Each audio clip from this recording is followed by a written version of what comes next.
Mohon sarannya Ustaz, jika seseorang ingin menikah diharuskan menabung untuk biaya pernikahan, sedangkan Islam mengajarkan untuk sedekah. Lalu baiknya bagaimana? Tenang aja, sedekah aja. Kasih fakir miskin, nanti datang lagi sedekah lagi. Pasti datang 10 kali lipat, 10 kali lipat, aman kok. Bahkan Allah akan kasih juga istri yang seperti itu nanti, suka sedekah. Iya, ada. Kalau orang subhanallah sudah terbiasa dengan satu pola hidup, misalnya dia biasa sholat malam, nanti dia dapat orang yang suka sholat malam tuh. Kuasa Allah itu. Makanya Allah mengatakan, at-tayyibina lit-tayyibat. Orang-orang yang baik laki-laki dapat perempuan yang baik-baik. Al-khabithina lil-khabithat. Orang laki-laki buruk dapat perempuan buruk. Nah, begitu. Orang yang biasa tiap malam di diskotik, teler, pasangannya juga orang begitu tuh. Kira-kira kalau orang biasa di mabuk di diskotik, di bar, terus mau cari perempuan di majelis taklim,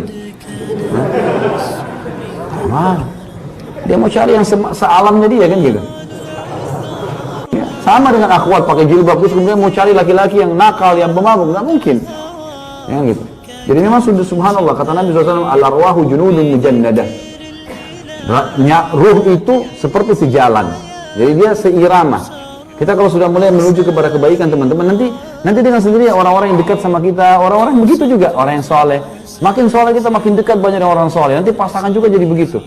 Dan tampiasan kesolehan itu teman-teman bukan cuma ke kita, ke pasangan, ke anak-anak, bahkan bisa terwariskan.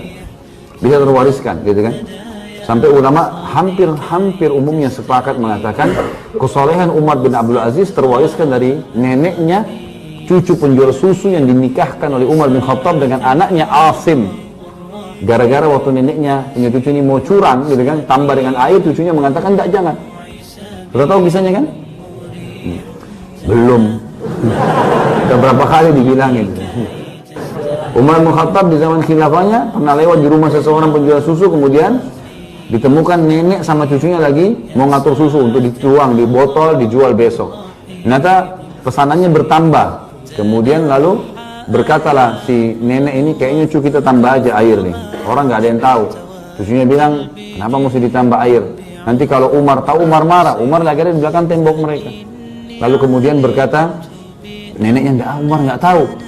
Umar nggak ada, tengah malam gini dari mana Umar datang gitu. Lalu kemudian si cucunya menangis sambil mengatakan kalau Umar tidak tahu bagaimana dengan Tuhannya Umar. Gitu. Maka tiba-tiba Umar dengar kalimat itu, pulang ke rumahnya, bangunin semua anak laki-lakinya, ayo bangun, siapa yang mau nikah? Malam-malam disuruh nikah nih.